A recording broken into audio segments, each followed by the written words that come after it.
ഏവർക്കും നമസ്കാരം. ഞാൻ ശരീരമാണ്, എൻ്റെ ബന്ധുക്കളും ഗുരുജനങ്ങളും ശരീരമാണ് എന്ന ബോധത്തിൽ ശരീരത്തെ തന്നെ ഓർത്തും പരമാത്മാവിനെ ശരീരരൂപത്തിൽ ഭജിച്ചു ശരീരനാശത്തെ ഓർത്ത് വിലപിച്ചു കഴിയുന്ന അർജുനന്മാരുടെ ചിത്രമാണ് എവിടെ നോക്കിയാൽ. ആ അർജുനന്മാരുടെ വിഷാദം ഇല്ലാതാക്കുവാനാണ് കൃപാസാഗരനായിരിക്കുന്ന ഭഗവാൻ വാസുദേവൻ ഗീതാജ്ഞാനം നൽകുന്നത്. എന്നിട്ട് ഭഗവാൻ പറയുകയാണ്, ശരീരം ഞാനല്ല, എൻ്റെയാണ്. പഞ്ചഭൂത നിർമ്മിതമായ ശരീരം, പഞ്ചഭൂതങ്ങളാൽ നിർമ്മിതമായ ശരീരം തീർച്ചയായും പഞ്ചഭൂതങ്ങളിലേക്ക് തന്നെ മടങ്ങും. ജഡമായ ഈ ശരീരം ആർക്ക് വേണ്ടിയിട്ടാണ് പ്രവർത്തിക്കുന്നത്?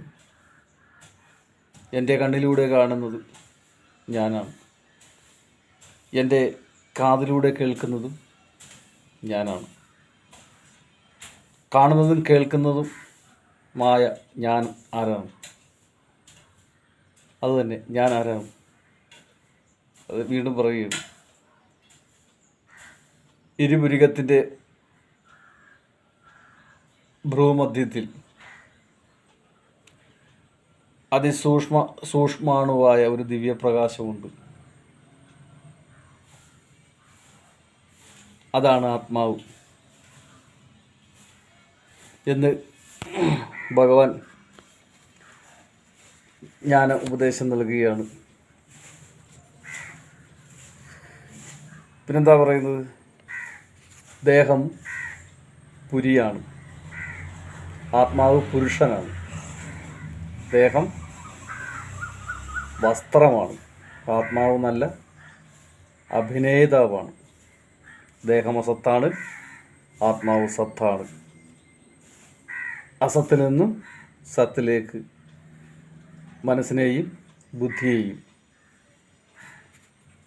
പ്രകാശിപ്പിച്ചുകൊണ്ടേയിരിക്കുന്ന ആ ദിവ്യപ്രകാശമാണ് ഞാൻ. ഏവർക്കും നല്ലത് വരട്ടെ. കരുതീലിയമ്മയും സർവ പടിമാന മക്കളുടെ അനുഗ്രഹാശിസ്സുകൾ നിങ്ങൾക്കും നിങ്ങളുടെ കുടുംബത്തിനും എന്നും നിറഞ്ഞു നിൽക്കട്ടെ. ആവും പഞ്ചമഗുരുദ്രായ വേദാധിപതി ശ്രീ പരമേശ്വരമൂർത്തയെ പാദപത്മം നമാമി.